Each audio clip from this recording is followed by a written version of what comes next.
नमस्कार मित्रांनो, मी आहे हर्ष आणि स्वागत आहे तुमचे एम्पायर बिल्डरमध्ये. मित्रांनो, व्यवसाय करत असताना आणि नोकरीत एक मुख्य फरक आहे की नोकरीमध्ये फिक्स पेमेंट असतं आणि व्यवसायामध्ये तुम्ही तुमच्या नॉलेजनुसार कमवू शकता, तुमच्या मेहनतीनुसार कमवू शकता.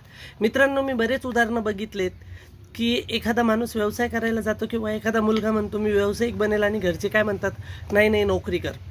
तर या वेळेला तुम्हाला एक सांगतो मित्रांनो, जर तुम्हाला तुमचं 30-35 हजारात आयुष्यभर भागणार असेल किंवा तुमचं त्या लिमिटेड नोकरीमध्ये भागणार असेल, नोकरी जरूर करावी, पण कधी तुमचं नॉलेज त्या प्रकारचं असलं, तुम्हाला कमीत कमी 20-25 लाखाचं वार्षिक पॅकेज असलं तर नोकरी करण्यास हरकत नाही. परंतु जर 30-40 हजारची नोकरी करायची असली ना मित्रांनो, त्यापेक्षा एखाद्या मंदिराबाहेर नारळ विकलेले बरे.